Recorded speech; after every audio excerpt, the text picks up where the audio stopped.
Tuhan kami yang penuh kasih, sementara kami mempelajari firman Tuhan, bukakanlah hati dan pikiran kami melalui pimpinan Roh Kudus Tuhan, sehingga kebenaran itu terang di dalam hidup kami.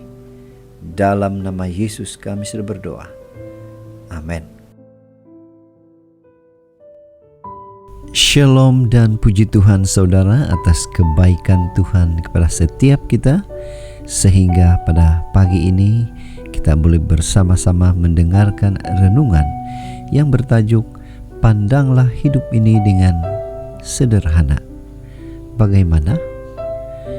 Firman Tuhan dalam 2 Korintus 12 ayat 10 mengatakan, "Karena itu aku senang dan rela di dalam kelemahan, di dalam siksaan, di dalam kesukaran, di dalam penganiayaan dan kesengsaraan karena Kristus.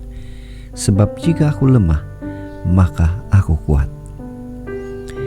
Bacaan kita hari ini saya ambil di dalam buku 2 Korintus 12 ayat 1 sehingga 10.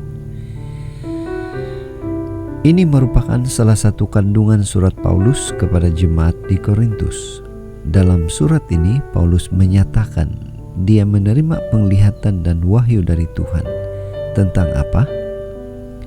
Mari kita mulai dengan sebuah ilustrasi. Seorang bapak, Sue Rhodes, memiliki anak yang berpenyakit masalah mental. Namun, Alex, nama anak itu, selalu memandang hidup ini dengan cara yang sangat istimewa. Dia memberitahu setiap orang bahwa Yesus tinggal di dalam hatinya. Apabila pulang dari sekolah, dia tidak sabar memberitahu ibunya bahwa hari ini Tuhan telah membantunya memahami pelajaran di sekolah. Saat mengatakan hal itu, Alex seolah-olah melihat Tuhan berdiri tepat di sampingnya. Dia tidak pernah terganggu oleh pendapat orang lain, tidak juga terganggu oleh cara pandang dunia. Mari kita kembali kepada bacaan kita pagi ini tentang tulisan Rasul Paulus. Ujian iman sesungguhnya jelas apabila seseorang berada dalam keadaan yang lemah. Rasul Paulus dalam ayat 10 juga memahami mengapa Tuhan menghadirkan kelemahan di tubuhnya. Dia menyadari bahwa kelemahan membuatnya tidak tinggi hati atau sombong. Kelemahan membuka matanya akan kehadiran Tuhan yang selalu menyertainya. Paulus belajar memandang hidupnya yang lemah itu dengan cara yang paling sederhana, yaitu dengan cara mengucap syukur dan berterima kasih atas kasih karunia Tuhan. Apa aplikasi renungan ini untuk kita? Apakah kita juga mengalami situasi yang dihadapi oleh Paulus atau Alex? Apakah ada kelemahan yang sedang kita alami saat ini? Mari belajar memahami bahwa kehadiran Tuhan tidak ditentukan oleh seberapa baik atau buruknya situasi kita.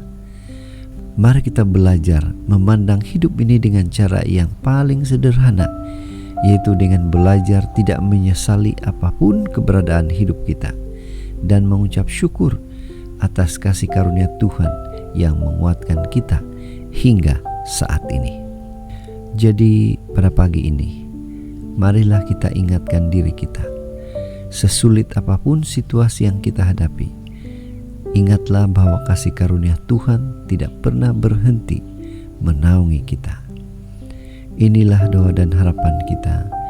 Mari kita bersyukur, berterima kasih karena Tuhan, karena Roh Kudus sentiasa menolong kita agar kita boleh memandang hidup ini dengan sederhana namun penuh makna. Mari tetap setia, tetap semangat, tetap positif dalam memandang hidup kita ini dengan penuh kesyukuran, dengan sederhana. Tuhan memberkati. Mari kita berdoa. Bapa, terima kasih atas firman yang begitu indah, yang menguatkan kami untuk terus setia kepada Tuhan. Dalam nama Yesus kami berdoa. Amin.